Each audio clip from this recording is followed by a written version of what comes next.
दोस्तों मोटिवेशन क्या है, कितने प्रकार का होता है, क्यों इंपॉर्टेंट है, क्यों हमारे लिए जरूरी है, आइए जानते हैं इस वीडियो में।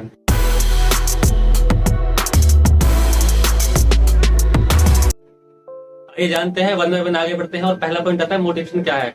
What is motivation. मोटिवेशन वो एनर्जी है, वो पॉजिटिव एनर्जी है जो आपको लगता है आपको काम कुछ बड़ा लगता है, लेकिन आप उस बड़े काम को करने के लिए आपके प्रति अंदर इच्छा है, आप उस काम को करना चाहते हैं, तो वहां पर जो एनर्जी मिलती है अंदर से, जो अंदर से आग निकलती है, वो मोटिवेशन है, वो होता है मोटिवेशन। मोटिवेशन तो हमने जान लिया, अब जानते हैं मोटिवेशन कितने प्रकार के होते हैं।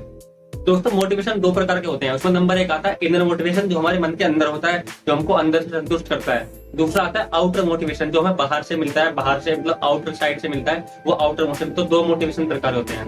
और दोस्तों इसका पहला पॉइंट आता है इनर मोटिवेशन। इनर मोटिवेशन जो होता है, जो हम किसी काम को कंप्लीट करते हैं, हम किसी कार्य को फिनिश कर देते हैं, तो अंदर से जो पॉजिटिव एनर्जी आती है, जो पॉजिटिव एनर्जी आती है कि हाँ हमने ये कर दिखाया, हमने ये कर दिखाया, वो होता है दोस्तों इनर मोटिवेशन, जो हमें अंदर से महसूस करता है, हमारे अंदर से फील होता है, अंदर से प्रभावित करता है। दूसरा दोस्तों आता है आउटर मोटिवेशन। आउटर मोटिवेशन में बाहर वाली चीज हमें मोटिवेशन करती है, मतलब बाहर वाली चीज हमें मोटिवेट करती है। जैसे हम किसी की लाइफ स्टाइल को देखते हैं और उससे इंस्पायर होते हैं, वजह कि इसके जैसे लाइफ स्टाइल करनी है, वाह उसके पास कितना पैसा है, तो वहां पर मोटिवेशन होगा आपका पैसा। पैसा होता है, सामाजिक सम्मान होता है, मतलब काफी चीजें होती है जिससे बाहर से हमें इंस्पायर करती है। जो हमें देख करके आता है वो आउटर मोटिवेशन होता है, वो बाहर से हमें मोटिवेशन मिलता है, वो आउटर मोटिवेशन होता है।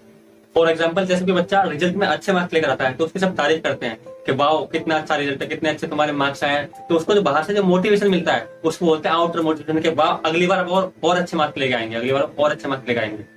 अब दोस्तों हमने ये जान लिया मोटिवेशन क्या होता है, कितने प्रकार का होता है। अब ये तो हमें पता है मोटिवेशन चाहिए, अब ये लेकिन मोटिवेशन हमें क्यों चाहिए, मोटिवेशन इंपॉर्टेंट क्यों है। दोस्तों मोटिवेशन क्यों इंपॉर्टेंट है, इसके काफी रीजन है, बहुत सारे रीजन है इसके, लेकिन मैं 2-3 पॉइंट आपको शेयर कर देता हूँ। उसमें से पहला पॉइंट ये आता है कि आपको मोटिवेशन आपके एनर्जी लेवल को बहुत ज्यादा हाई कर देता है, आपका एनर्जी लेवल को बहुत ज्यादा बढ़ा देता है। फॉर एग्जांपल जैसे आप कुछ काम करते हैं, किसी काम को आप कम एनर्जी के साथ 2 घंटे में करेंगे, तो लेकिन आपके अंदर मोटिवेशन होगा उस काम को करने का, आपके अंदर उस काम को करने का बहुत ज्यादा मोटिवेशन होगा, तो आप उस काम को 2 घंटे की जगह 1 घंटे में कर सकते हो और बहुत ही अच्छी तरीके से कर सकते हैं। अब दूसरा पॉइंट है मोटिवेशन आपको डिस्ट्रैक्ट होने से बचाता है। आप किसी काम को करते हो जो आपको मोटिवेशन आता है, जो आपको डिस्ट्रैक्ट होने से रोकता है, वो आपको मोटिवेशन ही करता है। अब तीसरा पॉइंट ये आता है कि मोटिवेशन आपके काम करने की क्षमता को बहुत ज्यादा बढ़ा देता है, मतलब आप एनर्जेटिक फील करते हो बहुत ज्यादा, आप लेकिन सोए से नहीं रहता, बहुत ज्यादा एनर्जेटिक फील करते हो। तो दोस्तों इस वीडियो में आपने जाना मोटिवेशन क्या है, मोटिवेशन कितने प्रकार का होता है, मोटिवेशन क्यों जरूरी है। आई होप आपको समझ आया होगा, आप अच्छे से इम्प्लीमेंट करेंगे। Thank you so much. मेरा नाम राहुल।